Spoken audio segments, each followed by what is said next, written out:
Hey guys, it's Dark Architect 18 back here with another YouTube video, and today we're doing the HMS Collingwood review video. So before I get into that, I just want to say that I do ship reviews, dev strike videos, and much more.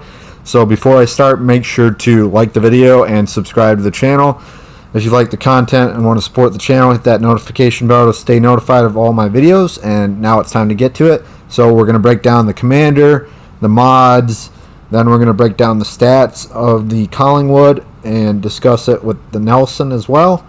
The other consumables that the Nelson, or not the Nelson, the Collingwood has, and then we'll just get into the actual gameplay and just discuss the overall advantages and disadvantages of it during the battle. So we got the commander, we got Azrael Nelson, so we got Flambeau Cannoneer, Gyrating Dribble Bits, Marksmanship, Master Mechanic, and Fight Fire with Fire. And then our inspirations are Azrael Scharnhorst and Azrael Chapiev, so we are doing a turret traverse and accuracy build. So that's a pretty solid build right there. It's the most success I've found with Collingwood. So anyways, with the mods, we have Aiming Systems Mod 1, Propulsion Mod 2, and Concealment System Mod 1 and the last slot. So that's what we're running. So we have 5 heals, 2 sonars, and 2 reload boosters. Obviously, there is enhanced secondary targeting, which, I mean, you could do, but it doesn't really make a lot of sense to do for the Collingwood anyways, so that's just why I'm not doing it. So survivability, you have a 70 out of 100, so at 58,500 HP, 419 millimeters of armor, 25% torpedo damage reduction, 3x2 419 millimeter guns, 18.2 kilometer firing range, 26 second reload, 32.7 second 180 return time, and then a 6150 max HE shell damage, 47% fire setting chance, and 14,300 max AP shell damage. Secondary is 6x1, 120 millimeter, 5.2 kilometer firing range, 5 second reload time, 1700 max HE shell damage, 8% fire setting chance, 6x2, 152 millimeter guns, 5.2 kilometer firing range, 12 second reload time, 2150 max HE shell damage, 9% fire setting chance. Then for the AA defense, we have a 47 out of 100. So we have 24x1 20 millimeter guns, 86 average damage per second, 2 kilometer firing range, 6x8 40 millimeter guns, 119 average damage per second, 2.5 kilometer firing range, 6x1 120 millimeter, 36 average damage per second, 4.5 kilometer firing range, and a maneuverability of 24 out of 100 with the 24.3 knot max speed, 800 meter turning circle radius, 15.5 second rudder shift time. Concealment is a 50 out of 100, so 12.3 kilometer detectability by sea, 10.3 kilometer detectability by air, and 14.3 detectability while firing in smoke.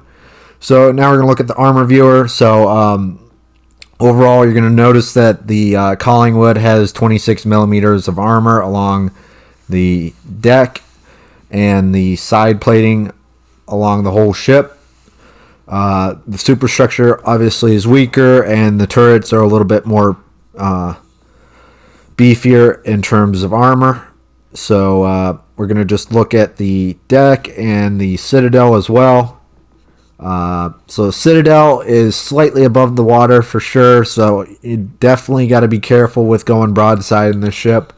I would really consider angling as much as possible in this ship, because it's going to be really difficult to not get citadeled in this ship if you're getting crossfired, for example, from one side or the other. Also note that there's a 40 millimeter right down there on the bottom towards the front, and then we're going to look at the back a little bit and the inside just to see if there's any difference a little bit. But yeah, there's a little bit in the inside, which is kind of expected as you kind of go in towards the more protected parts of the ship. You're going to have a little bit more armor as you kind of go in. So that's overall just thoughts. So I mean, 26 millimeter can bounce definitely 14. I think 27 millimeter is when it can bounce 15. So yeah, so we'll be getting into the gameplay next. So We got a pretty good game with Collingwood with Viper Conda and Sling Blade, two of my fellow fleet members. So we're going to rock this game out. So we are on Estuary, Domination.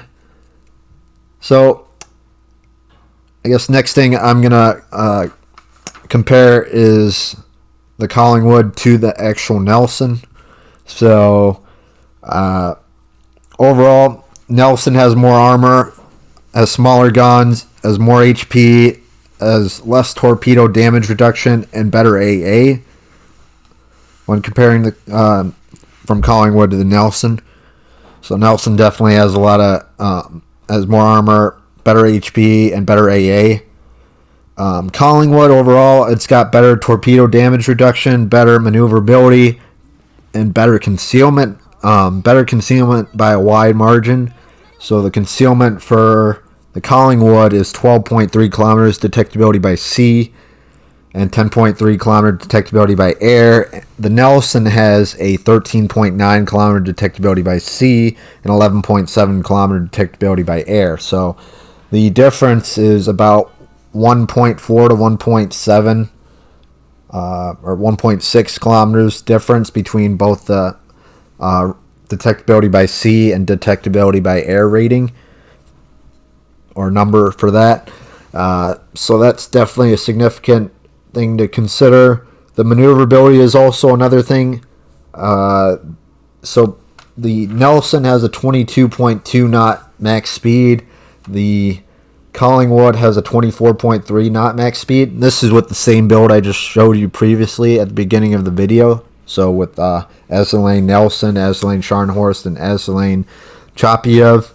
So 2.1 knot difference in speed. So I mean, at tier 6 as a battleship, I mean 22 knots isn't fast for a Nelson. 24 isn't really either, but I mean it's okay at least for speed. But it could there definitely are faster battleships like the Gneisenau or I mean other tier 6 counterparts. I mean the Americans are just slow. The French are pretty speedy. I mean they're definitely up there. So yeah. So we just started off with a Dev Strike and a First Blood on that Suzuya. So yeah, good stuff starting out. We got a Heinrich. He's going to be pushing up. Just went unspotted. Now he's respotted because of his detectability. Now he's spotted again. So we're going to try to capitalize on this point here and try to get a pretty good hit. See what we get. Okay, about 6K. Pretty good hit. We are up to, I think, 2 or 3 citadels. So pretty good so far. We got Viper Conda and Sling. They are over by the A cap. The rest of the team's over by C cap, and I think there's one guy over by B cap. So they are holding down the other side of the flank, which is a good call. Always stick on your side of the flank unless you spawn in the middle. I mean, like B cap, then you have a little bit more options. But I always suggest to go to the flank that needs the most support if you're in the middle.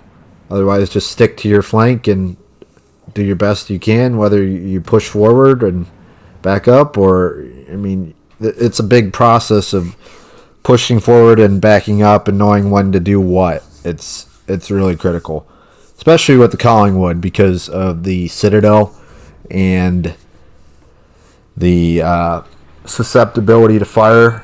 I mean, if you get like, I don't know, a couple HE slinging cruisers going against the Collingwood, it's not going to, end too well if you're too far pushed up in the map.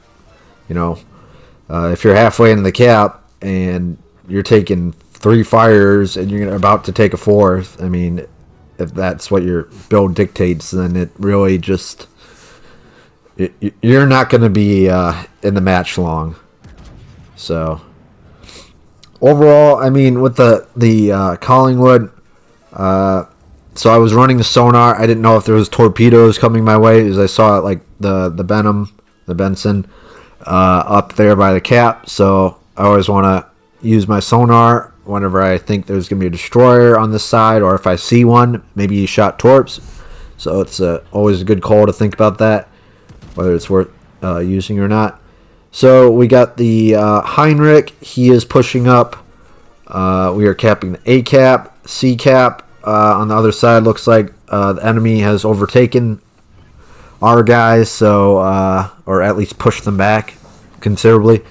So we got to do some work on this side of the flank. So I'm going to take a shot at Heinrich. Just got a citadel on him. So we're up to 4 citadels, 95,000 damage. So you're going to see me turning, pointing my bow straight onto him as best as I can. Obviously, I took some shots there, but I definitely mitigated as much as I could in terms of damage. So overall, I mean, the Collingwood's got great AP. It's like 16.5-inch guns. I know Republic is like 431, so that's 17. So, and 16-inch guns is 406 millimeters, so it's like 16.5 or pushing 17, but not quite exactly 17. So we're going to take a shot on this York. He is going to try to push up, which is actually really aggressive. And he doesn't really have a choice anyways, so, I mean, he's just going to try to angle as much as he can and cause as much disturbance as he can against us. So, yeah, there's just a lot of good things with the Collingwood. I mean, the AP is great. It can really do a lot at the tier, going against tier 6s and, of course, 7s, tier 7s. The HE is really, really, really good. Obviously, it's British HE, so it's like Nelson HE, any of those kinds of ships. It just really excels with HE. With we have a 47% fire setting chance with the Collingwood, and the Nelson has a 46%. So, AP wise, at least for the Collingwood, we got, what do we got? 14,300.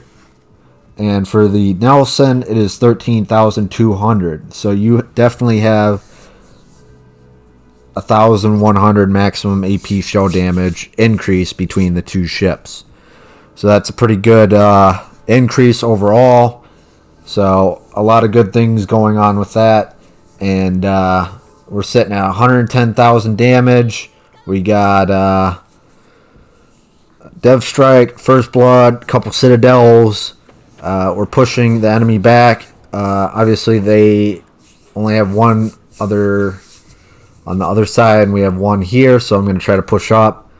I was like, might as well. I'm trying to get some more with the Collingwood and see what we can really get from this. I mean, he can't back up too much because, I mean, he's still going to be taken out eventually. It's just a matter of time, that's all. So, with the Nelson, so Nelson has 59,400 HP, 19% torpedo damage reduction, and 9 to 406 millimeters of armor. The Collingwood has 58,500 HP, 16 to 419 millimeters of armor, and 25% torpedo damage reduction. So, 6% difference between the torpedo damage reduction and 1,000 or 900 HP difference. So, yeah, there's definitely a difference there. Hope you guys enjoyed the video. I'm going to be leaving the timestamps in the description of the video for the commander, the stats, the armor viewer, and the gameplay. So if you want to take a look at that, you can do that. I know certain people want to look at stats or armor viewer or they just want to look at the gameplay. I don't blame you. So, I mean, different people have different preferences of what they want to look at during the game or review. And by all means do that. I mean, that's how you're gonna learn. So so we're wrapping up the game. 139,000 damage, Dev Strike, high caliber, first blood. Pretty good game overall. I thought it was a really good demonstration of how the HMS Collingwood really plays at the tier. So make sure to hit that like button and subscribe as well. I just want to say thanks to everybody for this 2023, for this great year, and looking forward to producing some more content for ships next year as well, and continue on the grind and all that. So just want to express my gratitude and all that to everyone that has supported the channel and does all that. So yeah, so if you like the video, enjoyed the content, make sure to like and subscribe to the channel and hit that notification bell to stay tuned for the next video.